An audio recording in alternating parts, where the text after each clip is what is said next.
I'm Dr. Lana Israel, the founder of Musology. This is Music in Schools Month, so I'd like to talk about how music helps us learn. So many students struggle with learning, yet they know the words to all their favorite songs. Why is that? Well, that's because music directly activates brain regions that are critical for successful learning, namely memory, attention, motivation, and emotion. Well, what does that mean in the context of learning?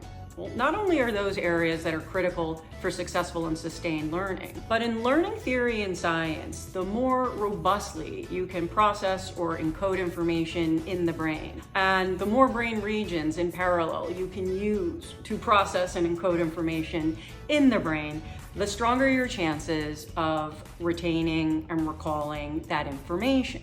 It also enables that information to mitigate the effects of any type of physiological or pathological challenges that might counteract your ability to recall information. So let me give you an example. Sadly, many of us know people who have been affected by Alzheimer's or dementia. And what's usually very notable and interesting about those cases is while some of these people can't remember their children's names and what they had for lunch, they still know the words to songs that they heard growing up, which is really, really interesting, right? Because what it suggests is there's certain regions and parts of the brain where relatively new types of information or certain types of information like semantic or propositional types of knowledge are being encoded and processed in the brain. And when it comes to Alzheimer's and dementia, while those parts of those brain regions tend to be impaired and therefore accessing that type of information becomes challenging to pull back, what these individuals still are able to pull back pretty easily and quite effectively is information that they learned decades ago that was put to music. This seems to suggest that music might be processed potentially by more primitive parts of the brain and parts of the brain that are spared when it comes to some of these illnesses and diseases.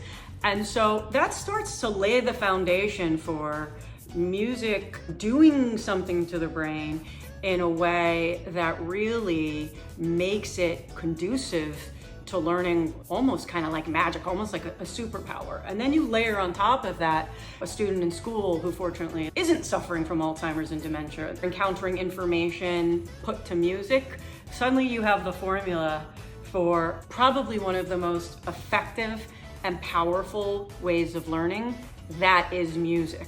So during Music in Schools Month, I hope we can all start to think about ways to bring this really unbelievably powerful and quite frankly natural medium into the learning process and give students an extra boost to make learning something that they can do easily, effectively, and efficiently.